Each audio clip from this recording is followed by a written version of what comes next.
Pode entrar na segunda aula, professor.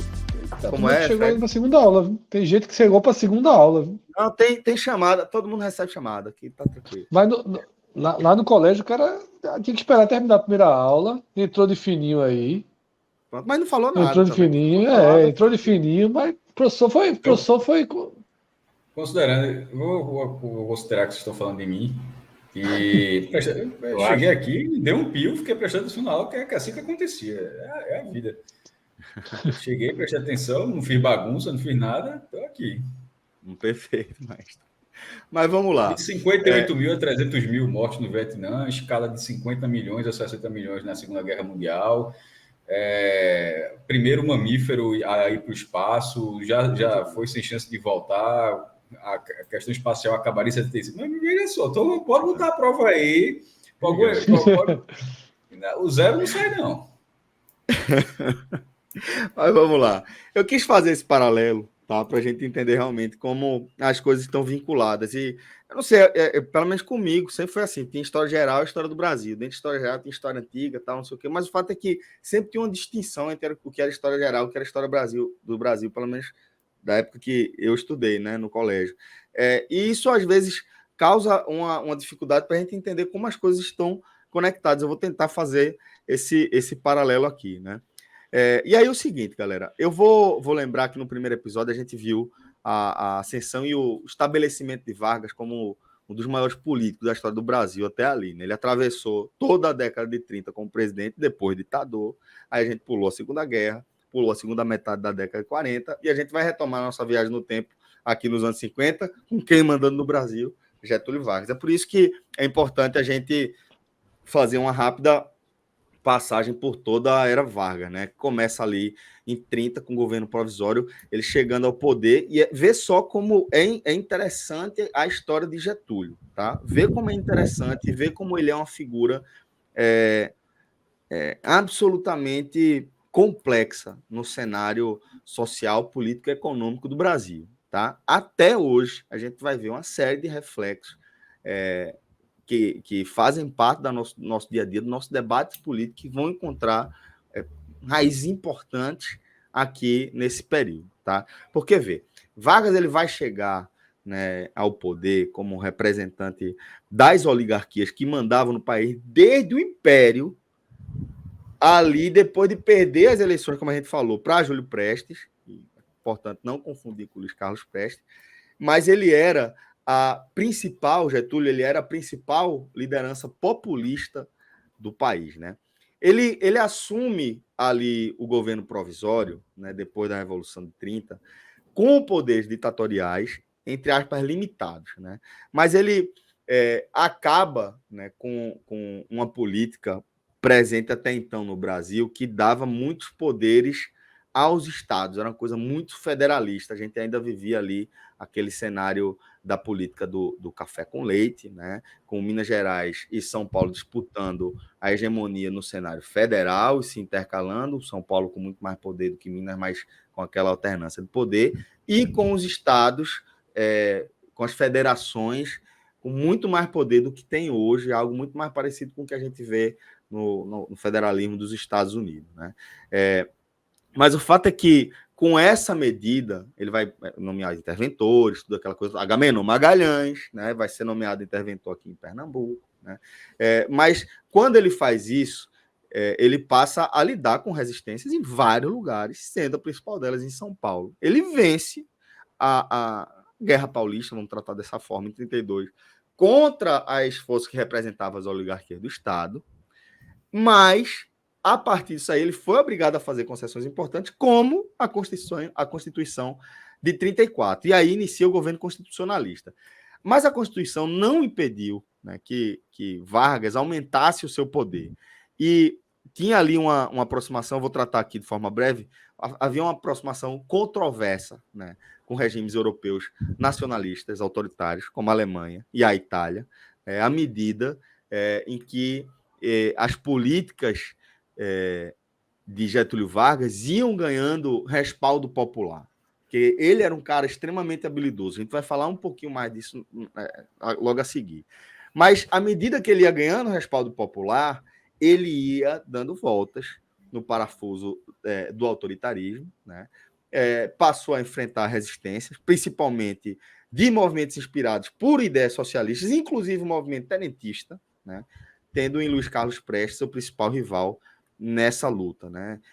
Teve a Intentona Comunista, né? Que tem uma participação absolutamente decisiva de militantes em Natal e também no Recife, né?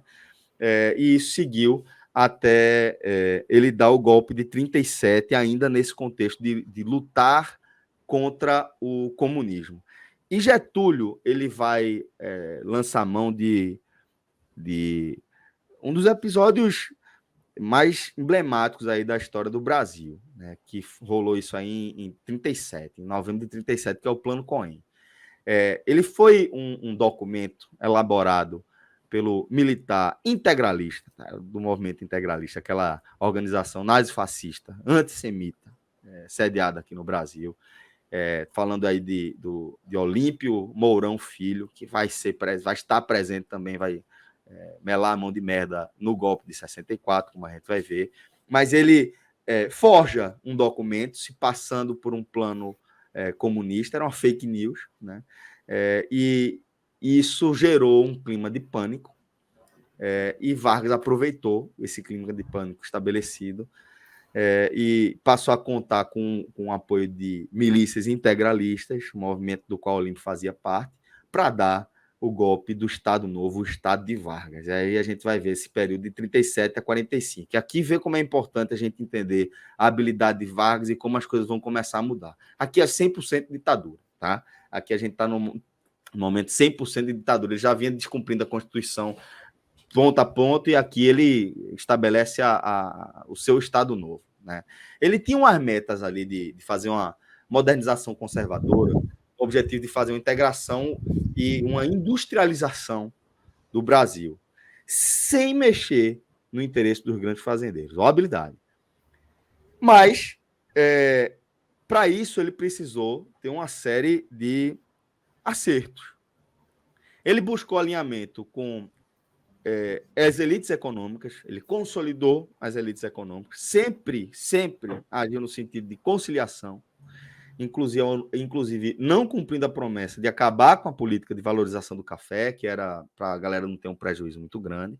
Ele tinha um controle dos movimentos populares, né, fazia pequenas concessões a movimentos que contestavam as elites econômicas, mas concessões importantes, por exemplo, criação da CLT, mas para os trabalhadores urbanos, né? Isso, de certa forma, enfraqueceu o movimento sindical, que vinha crescendo no mundo todo, inclusive aqui no Brasil, mas com a concessão da CLT ele meio mitigou isso aí, e não concedeu qualquer direito para os trabalhadores do campo, que ainda não estavam organizados. E além de contar com as elites econômicas, de certa forma, com o apoio dos movimentos populares, ele contava também com a lealdade do comando militar, né? E aí é o seguinte, a prova disso é que ele vai trair os integralistas em relação às promessas de cargo na gestão federal, porque ele dá o golpe com apoio dos integralistas, os nazifascistas, tá, daqui do Brasil, e promete uma série de cargos e não cumpre, né, por conta de uma resistência do comando militar que o apoiava. Não por acaso, o comando das Forças Armadas vai apoiar esse golpe de 37, e é importante que a gente entenda que aqui já existia, por parte do comando das Forças Armadas, o interesse de estabelecer o Exército como a principal força política do país. A gente vai ver novos desdobramentos. E aí, tendo esses três pilares com base em sustentação, ele perseguiu integrantes do movimento tenentista, que tinham inspiração socialista em alguns momentos ali. Ele reprime operários, camponeses, imigrantes, passa aí a perseguir opositores políticos também, de qualquer natureza. Só que aí a gente vai entrar na Segunda Guerra e tudo vai começar a mudar muito rapidamente. Porque vê que negócio curioso.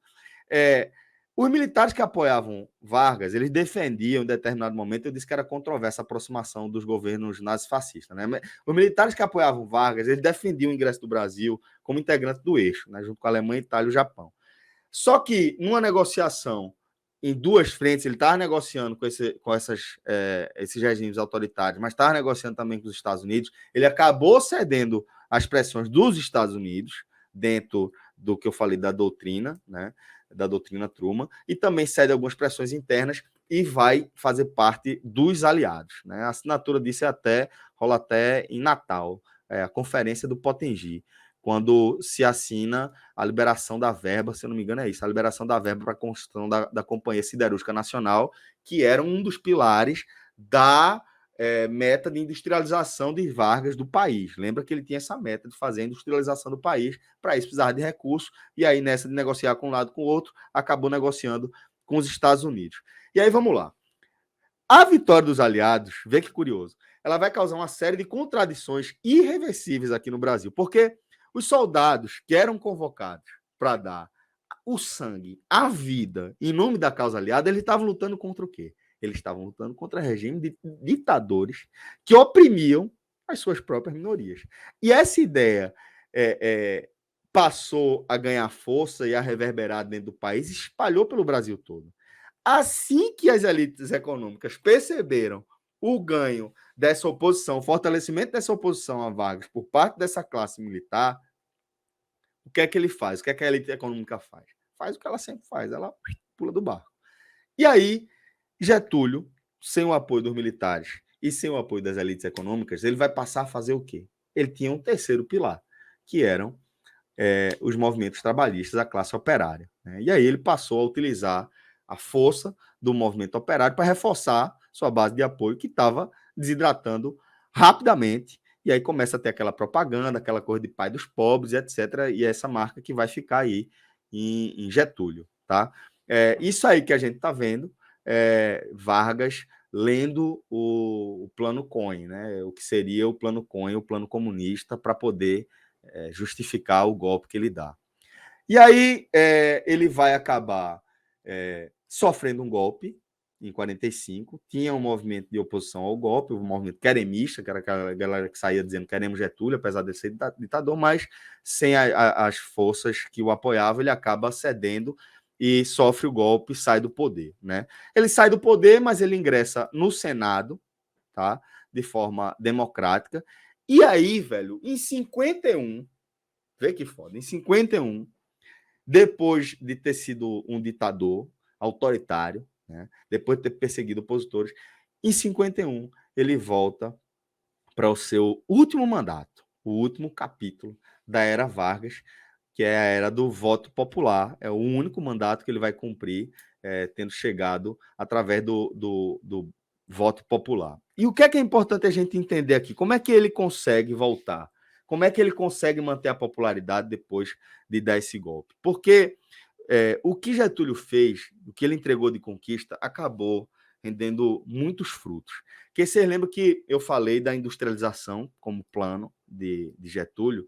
Isso traz uma série de consequências que a gente, às vezes, não para muito para pensar, né? Porque quando a gente pensa em industrialização, a gente pensa, não, o Brasil vai passar a produzir aí mercadoria, né, no território nacional e vai poder consumir a própria mercadoria. Mas o Brasil não produziu só mercadoria. Com a industrialização como método do governo, o que é que o Brasil passa a produzir através de Vargas? Ele produz a classe operária, ele produz o proletário, a massa de trabalhadores que precisa estar dentro das fábricas, das indústrias, para garantir a industrialização. E aí ele vai surfar essa onda de popularidade junto com a propaganda estatal massiva, fez garantias concretas, né, de direitos para uma parcela gigantesca dos trabalhadores brasileiros. E aí ele vai vencer a eleição de 50 pelo PTB, para exercer uma política econômica nacionalista, né, e rompendo aí com um modelo de alinhamento que Dutra havia adotado, né, Eurico Gaspar Dutra, seu sucessor e seu antecessor, né, de alinhamento com os interesses dos Estados Unidos, e passa a adotar um plano econômico de investimento em indústrias nacionais para reforçar esse movimento de industrialização. Isso vai gerar, como eu disse, a partir da interferência dos Estados Unidos nos regimes da América Latina que se opunham aos seus interesses imperialistas, vai gerar uma pressão absurda, né? Vai ter um acréscimo violento de pressão, mas mesmo com a pressão, Vargas consegue criar a Petrobras, já tinha criado BNDES, e apesar de puxar para um lado, esticar para um lado, esticar para o outro, ele não consegue superar um evento absolutamente traumático também da nossa história, que é o atentado da Rua Toneleiro, que aconteceu dia 5 de agosto de 54. Até hoje é um dos episódios mais controversos da história do Brasil, né? É um atentado a Carlos Lacerda, que era naquela época o principal orador do país, né? E Carlos Lacerda é um opositor ferrenho a Getúlio, e ele sofre um atentado em frente à sua residência na Rua Toneleiro, em Copacabana. Não morre, mas morre ali um segurança dele, né? O major aviador Rubens Vaz. E a partir do depoimento do taxista que foi usado ali para conduzir a galera no atentado, a investigação chegou ao nome de Gregório Fortunato, que era a segurança de Getúlio. E o fato é que, independentemente das controvérsias em torno do episódio, e há algumas, a gente vai passar aqui sem entrar nelas, o fato é que esse evento ele foi catalisador de um aumento substancial da pressão de vários atores, né, sobre Getúlio. Né? Militares, houve um manifesto ridículo, manifesto dos generais, inclusive Castelo Branco também assina esse manifesto. Representantes das elites econômicas, né, apoiaram também. A imprensa, parte da imprensa apoiou, parte da população também apoiou, e com isso caiu o último dos 3 pilares de sustentação da era Vargas. Ele vai morrer dizendo que se sentindo traído, né? 19 dias depois do episódio da Rua Toneleiro, ele comete suicídio com um tiro no coração, na suíte presidencial do Palácio do Catete, na madrugada do dia 23 para o dia 24 de agosto. E aqui tem uma coisa interessante, um fato que eu descobri pesquisando para esse programa aqui.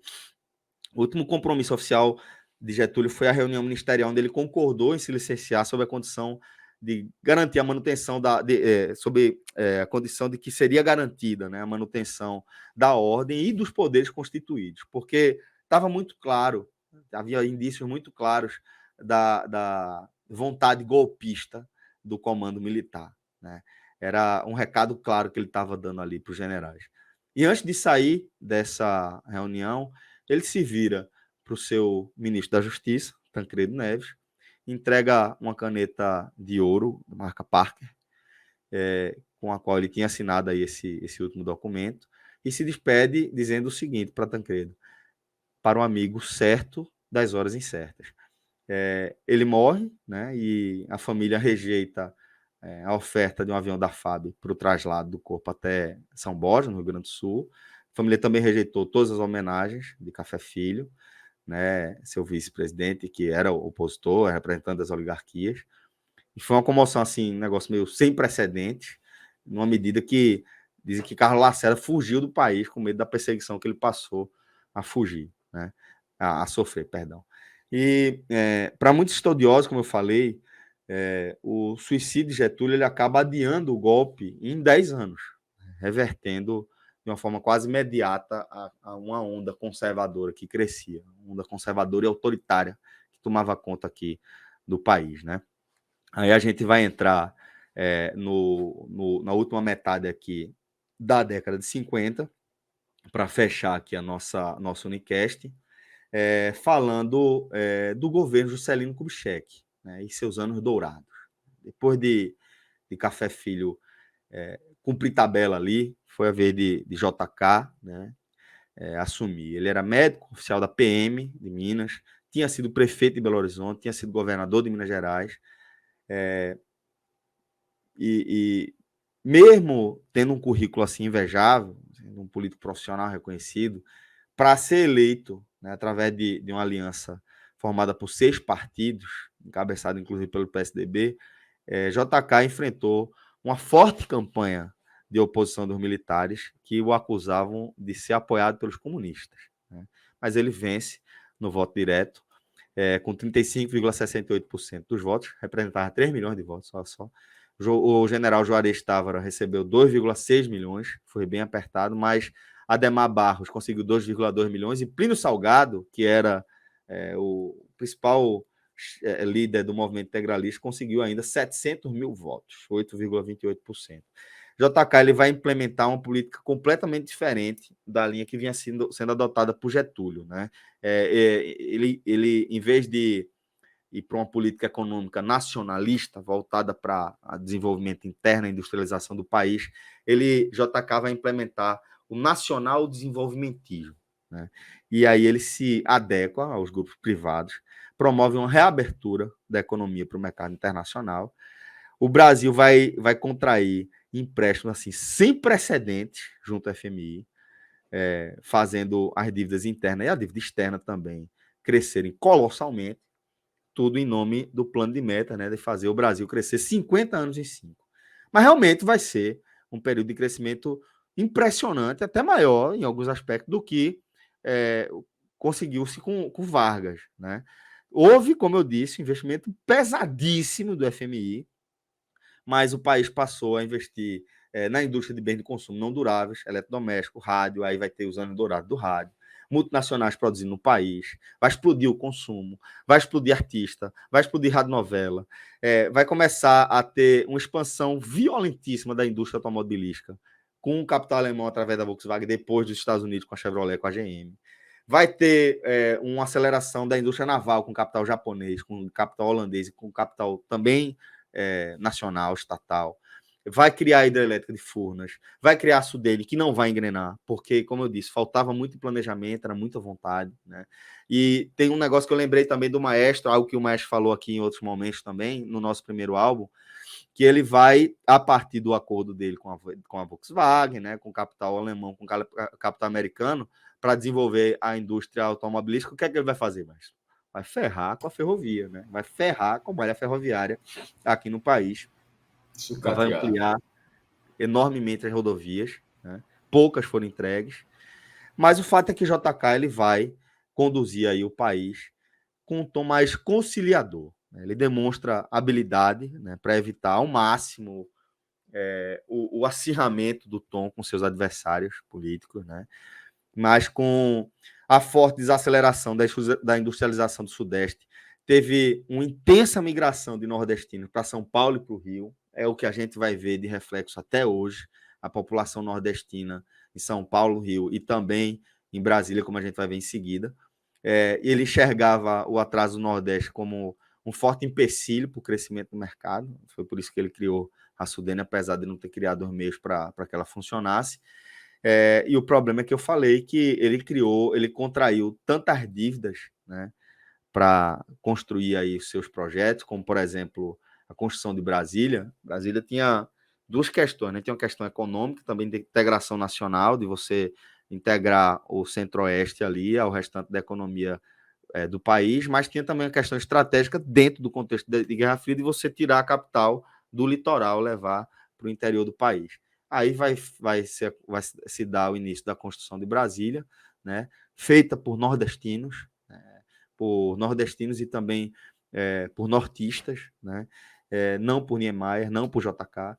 E o fato é que, para conseguir esses feitos, ele contraiu tantas dívidas, que basicamente vai inviabilizar aí o país para os próximos presidentes e vai deixar o caminho pavimentado, mais uma vez, para o golpe. Então, como esse era um período fundamental para a gente entender, talvez a década mais importante, porque o momento que a gente está vivendo, que é a década de 60, eu quis me alongar aqui na explicação, para que a gente entenda do que a gente está ainda tratando no país até hoje, e de como isso está intimamente ligado com o que estava acontecendo no mundo desde a década de 70, de 50, falando aí da Guerra Fria, cujos ecos a gente consegue escutar até hoje. E é isso. Ô Celso, não tem bom não, né? Pra tu. Ainda não teve bom não, né? Veja, eu me considero um cara relativamente pragmático em alguns aspectos. Do distanciamento que o tempo permite dar, eu acho que Getúlio tem um saldo muito positivo. Muito, extremamente positivo. Para mim, ele é o maior presidente da história do Brasil. Né? Eu acho que não tem... Niemeyer apanhou de graça aí, porra. Meu Deus. Não foi ele que construiu a Brasília. Ele fez os projetos. Sim, mas fazer o projeto é parte da história, né? Sim, sim. Mas a parte da história é essa aí, galera. É esses caras aí. Quem meteu a mão, quem morreu Zé foi esses Ramalho, caras aí. Mas é isso. Eu achei que você estava perguntando de não ter bom, porque eu estava falando de Getúlio, mas é isso, Não, Fred. mas eu tava perguntando ter bom mesmo, porque, tipo, em duas aulas aí, né? Anos 30, anos 50, passando pelos 40, ainda não apareceu um bom. Eu passei rapidamente, eu só não quis me demorar nele, mas eu passei rapidamente. São tempos importantes que a gente está vivendo. Tem que calcular tudo muito